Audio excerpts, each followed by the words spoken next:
Bonsoir. En ce jour du 1er novembre 2020, j'ai envie d'aborder un film qui est tombé un petit peu dans l'oubli. Il faut savoir que bien avant que Lego fasse son film Lego The Movie suivi de Lego Batman et Lego The Movie 2, eh bien ils avaient essayé de faire des films avec d'autres franchises à eux. On peut citer Ninjago par exemple qui sort en série depuis un moment maintenant. Mais bien avant encore, dans les années 2000, ils avaient essayé de sortir 3 films qu'on va aborder aujourd'hui. Il s'agit des films Bionicle. Alors pour moi, Bionicle, c'est une sorte de Madeleine de Proust, d'un énorme bon souvenir nostalgique. Il faut savoir que moi j'adore les Lego. Ah, ça c'est des vitrines où il y a des Lego dedans. Et Bionicle, pour moi, c'était un univers complètement fou. Lego à l'époque était vraiment dans la merde financièrement et il fallait rafler de la thune. Et donc ils ont donné, au bout d'un moment, carte blanche à plein de projets pour essayer de sortir du lot au niveau de la vente de jouets. Et ils ont sorti les Bionicle, qui sont une nouvelle forme de construction de Lego. Et maintenant d'ailleurs, sont une gamme de jouets qui est très très connue et qui a son univers à lui. Maintenant ils les ont adaptés avec tout, hein,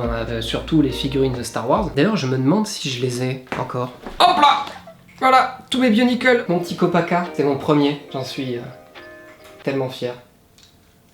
Lego avait donc voulu sortir ce film pour un petit peu récupérer de la thune parce qu'ils étaient en galère à l'époque. Forcément, quand t'es gamin que t'achètes des jouets, et ben tu veux voir le film, ou l'inverse d'ailleurs, quand tu vois un film, tu veux acheter les jouets après. Et il faut se dire que l'univers Bionicle est vraiment très très particulier. On voyait dans les magasins, il y avait des petites boîtes qui ressemblaient à des petites gourdes, des petites ogives. On comprenait qu'en fait la boîte faisait partie de l'univers. Ces créatures sont sorties de ces boîtes pour se construire elles-mêmes. Et ça, je trouve ça très intéressant parce que ça permet à l'enfant de jouer avec le jouet qu'il y a dans la boîte, mais aussi avec la boîte. Ils se sont appropriés une espèce d'univers qui mélange d'anciennes civilisations, de l'Amérique centrale, de l'Amérique latine, d'Océanie aussi. On avait 6 héros, chacun devant protéger un élément. S'il te plaît, Neftis, ne fais pas tes griffes sur mon canapé. Je suis pas content. Je vous présente Neftis aujourd'hui.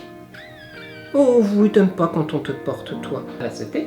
Donc les créateurs ont fait cet univers qui est quand même un peu fou. Logiquement, il y a forcément quelqu'un chez Lego qui a dit mais attends, faut en faire un film d'un truc aussi ouf que ça. Ils ont créé Bionicle le film. C'est un film qui est complètement fait en 3D et qui se passe donc sur la terre de Mata Nui. De cette terre ont émergé des formes de vie mécanique qui s'appellent les Matoran. Et une force obscure est arrivée sur cet univers, a décidé d'endormir Mata Nui, leur divinité, et d'amener plein de créatures maudites sur cette île. Un Matoran découvre un jour un nouveau masque et il s'agit du masque de lumière et une prophétie annonce la venue d'un nouveau Toa. Les Toa, ce sont ceux qui sont chargés de protéger les Matoran. Déjà, il y a un petit univers, tu vois, Toa, Matoran, Mata Nui. Même les ennemis, ils ont vraiment des noms de fous. Moi, je me rappelle des Borog, je me rappelle des Rakshi, je me rappelle de Makuta, le méchant. Je me rappelle que mon frère l'avait payé très cher à l'époque, en plus, ce jouet. Les 2 Matoran qui ont découvert le masque sont alors envoyés à la recherche du Toa de lumière qui apportera la paix sur l'île de Mata Nui. La forme de ce film est quand même très très bizarre parce qu'on s'attend à voir des personnages Lego, c'est-à-dire des choses très articulées avec une espèce de plastique et les visages des machines hein, qui sont assez vides pour le coup. Et on s'attend à ce qu'ils adaptent ce film comme ils ont adapté les films Lego récents. Ils ont pris parti pour mettre une esthétique différente des jouets. Les pièces ne ressemblent pas beaucoup et puis surtout ils ont rendu les visages très organiques avec des expressions, on voit les sourcils, les bouches bouger, etc. Alors que normalement les masques sont juste des masques donc c'est figé. À mon avis, il y a quelqu'un chez eux dans le market qui a dû leur dire non les gars, on voit pas assez bien leur visage, les gens ils vont pas kiffer donc mais alors des trucs qui bougent, il faut qu'ils aient des visages qui bougent. Parce que évidemment c'est comme ça que ça marche. Et je trouve qu'on perd un petit peu de la saveur qu'avaient les pubs qui nous montraient à l'époque où on les voyait vraiment s'emboîter, etc. On sentait que c'était des machines un peu froides. Hormis la forme, je trouve quand même ces 3 films très intéressants. Le premier va présenter l'univers de manière assez basique. Les 2 premiers Matoran vont juste nous montrer une quête initiatique en passant par toutes les zones pour montrer qu'il faut acheter des jouets, surtout. On va quand même avoir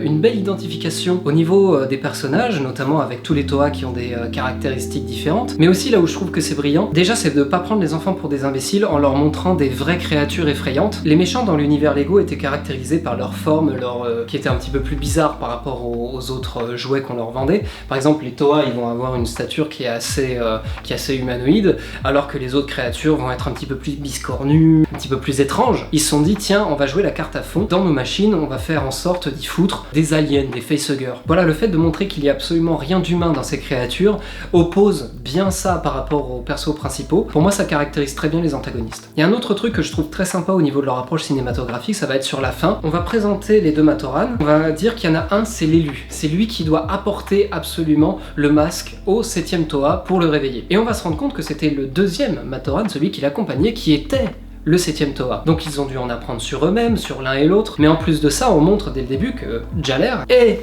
l'être élu par la Providence parce qu'il est ébloui par le masque de lumière. Et là où c'est encore plus intelligent, c'est qu'il porte le masque de Tau, donc c'est le premier bionicle qui a été vendu à tout le monde, le bionicle rouge, et en plus c'est un masque de Tau mais doré. Donc on pourrait s'attendre, bien c'est lui, il a les couleurs du héros, il est celui qui resplendit le héros. On se rend compte en réalité que c'était l'autre Matoran, lorsqu'il saisissait le masque resplendit. Ça c'est un très bel exercice à mon avis quand on est enfant, c'est de voir le film une première fois, avoir la révélation de se dire oh, mais en fait le 7e Toa c'était Takua depuis le début. Quand on regarde le film une deuxième fois, on se rend compte que c'était Takua qui était désigné depuis le début, non pas parce qu'il a été resplendi par la lumière du masque, mais c'est parce que c'est lui qui émettait la lumière du masque. Si vous avez des enfants, que vous aimez bien ce genre de film d'animation qui paye pas de mine, ou alors que vous voulez juste être dans un bon mood, eh bien je vous propose de regarder ces 3 films, Bionicles, qui pour moi sont de bonne facture. On se retrouve demain j'espère, portez-vous bien, ciao ciao.